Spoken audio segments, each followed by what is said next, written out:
చేయగలను కానీ ఈ కేసు మాత్రం టేకప్ చేయలేను. ఎందుకంటే అపోనెంట్ లాయర్ ఎవరో తెలుసా? కృష్ణమూర్తి. కోర్ట్ రూమ్ని టెన్నిస్ కోర్ట్లో ఆడుకుంటాడు. అతని మీద ఈ కేసు వాదించగలవడం ఇంపాసిబుల్. నా ఆఫీస్లో ఆయన ఫోటో కూడా ఉంటుంది తెలుసా? ఎందుకండి? He is my inspiration. ఎప్పటికైనా అంత పెద్ద లాయర్ అవ్వడమే నా అంబిషన్. మ్యామ్, అంత పెద్ద లాయర్ అవ్వాలంటే అలాంటి ఒక లాయర్ నోడిస్తేనే కదా అవుతారు. అండ్ ఈ కేసులో ఆ ఛాన్స్ ఉంది. ప్లీజ్ ఒకసారి ఆలోచించండి.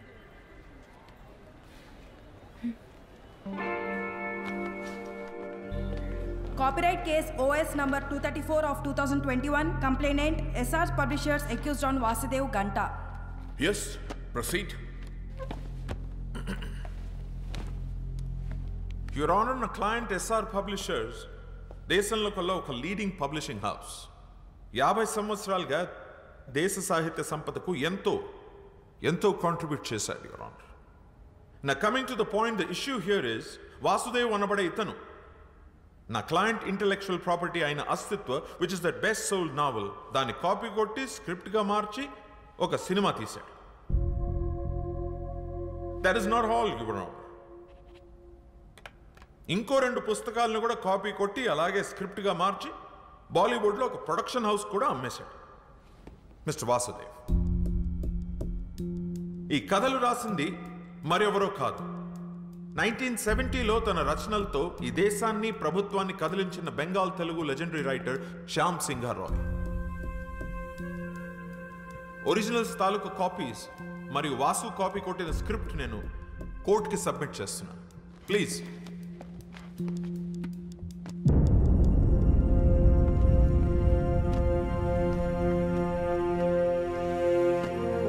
Your Honor, it's a colorable imitation of the original with the sole purpose of deriving profits.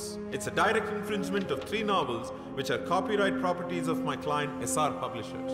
So now on behalf of my client under section 63 of the Copyright Act 1957, I hereby demand accused Mr. Vasuki 5 ఏళ్ల jail శిక్ష మరియు 10 కోట్ల జరిమానా. అలాగే తన copy కొట్టి తీసిన cinema revenue నుంచి 50% షేర్ నా క్లయింట్కి ఇప్పించాలని కోర్టు వారిని కోరుతున్నాను. That'll be all for now, Your Honor. Thank you so much.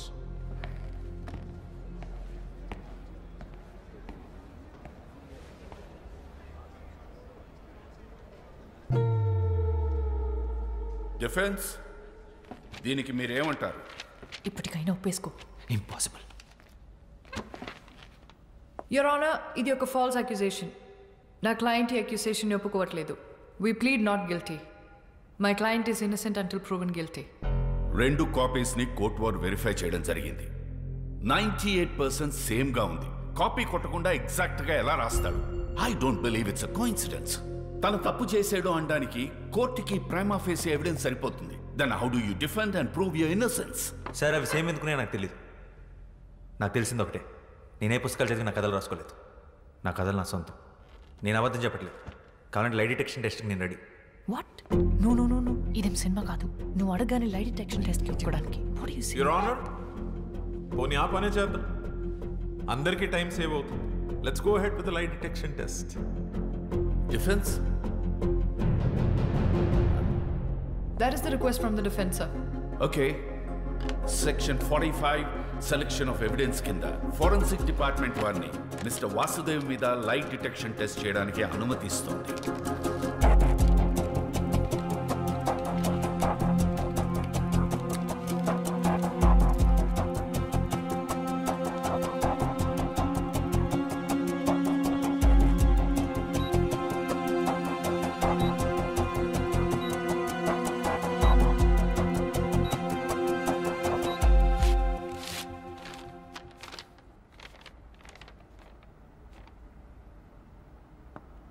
Mister Vasudev అబద్ధం చెప్పటం లేదని ఫోరెన్సిక్ డిపార్ట్మెంట్ వారు రిపోర్ట్ ఇచ్చారు.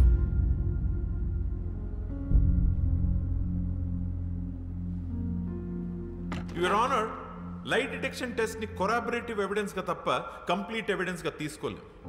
I'm sure the defence is well aware about this. లై డిటెక్షన్ టెస్ట్ ని చీట్ చేయగల టెక్నిక్స్ కూడా లేకపోలేదు. ముద్దాయి సరైన సాక్ష్యాధారాలతో తను నిర్దోషులని ప్రూవ్ చేసుకోవాల్సి ఉంది. ఇంకా అప్పటి వరకు మిస్టర్ వాసుదేవ్ మీద ఉన్న చార్జెస్ అలానే ఉంటాయి. That's all your honour. Your honour, అది నిరూపించుకోవడానికి మాకు ఇంకాస్త టైం కావాలి. To look deep in to the issue and gather more evidence. I also request for an unconditional bail for my client. Your Honor, I object to the unconditional bail. Overruled. Mister వాసుదేవ్కి ఈ court unconditional bail ఇవ్వడం జరిగింది. అలాగే further evidence submit చేయడానికి defence వారికి 3 రోజుల గడువు ఇవ్వడమైంది. Till then the court is అజర్న్డ్.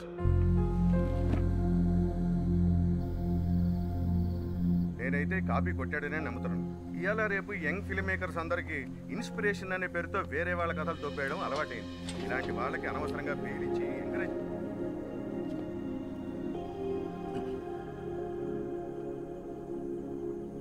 ఎలా ఉన్నా? బాగున్నాను.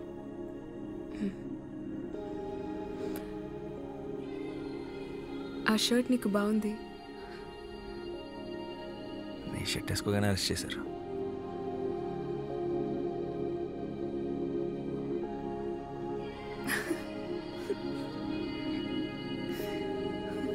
But thank you.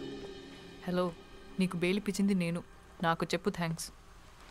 ముందు నువ్వు నన్ను నమ్ము, అప్పుడు చెప్తాను. ఎలా నమ్మమంటా? నువ్వు రాసింది ఎగ్జాక్ట్గా బుక్స్లో ఉన్నట్లే ఉంటే? అదే నాకు అర్థం కావట్లేదు. మరి ఎంత సిమిలర్గా ఉంటుంటే. ఏదో ఒకసారి బుక్స్ లేవు.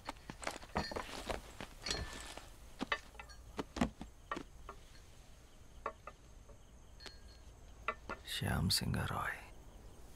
ఎస్ఆర్ పబ్లిషర్స్లో ఎస్ఆర్ అంటే సింగ్ రాయ్ అనుకుంటా. ఈ ఫ్యామిలీ గురించి నేను స్టడీ చేశాను. శ్యామ్ వాళ్ళ అమ్మ తెలుగు, నాన్న బెంగాలీ. వాళ్ళది లవ్ మ్యారేజ్. వెస్ట్ బెంగాల్లో సెటిల్ అయ్యారు. వీళ్ళు మొత్తం 4 బ్రదర్స్. అందులో ఆఖరివాడు శ్యామ్ సింగ్ రాయ్. వెస్ట్ బెంగాల్లో ఖరగ్పూర్ డిస్ట్రిక్ట్లో కాలికాపూర్ అనే గ్రామంలో జన్మించాడు శ్యామ్. తర్వాత కల్కటాలో చాలా famous writer and social activist అయ్యాడు. 1977 తర్వాత తనేమయ్యాడో, ఎక్కడికి వెళ్ళిపోయాడో ఆ ఇన్ఫర్మేషన్ ఎక్కడా లేదు. ఒకవేళ చనిపోయింటే తన సమాధి కూడా ఎక్కడుందో ఎవరికీ తెలీదు. 1985లో మిగిలిన బ్రదర్స్ అందరూ ఒక మేజర్ కార్ యాక్సిడెంట్కి గురయ్యారు. చనిపోయిన 2 అన్నయ్యల పిల్లలే ఇప్పుడు ఆ కంపెనీని నడుపుతున్నారు. వాళ్ళు నీ మీద కేసు పెట్టారు.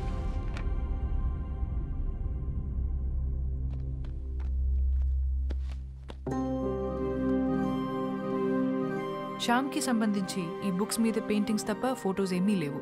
అండ్ వీళ్ళ మదర్ తెలుగు ఒరిజిన్ అవ్వడం వల్ల శ్యామ్ తెలుగు భాషలో కూడా ఎక్స్పర్ట్. చాలా బుక్స్ తెలుగులో కూడా రాశాడు.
నీ చెవులోంచి మళ్ళీ బ్లడ్ వస్తుందిరా.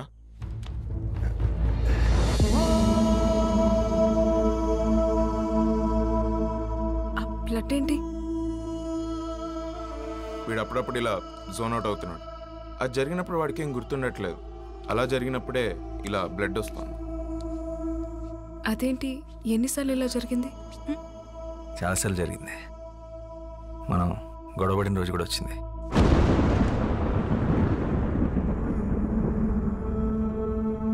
ఈ స్క్రిప్ట్ రాసినప్పుడు ఒకసారి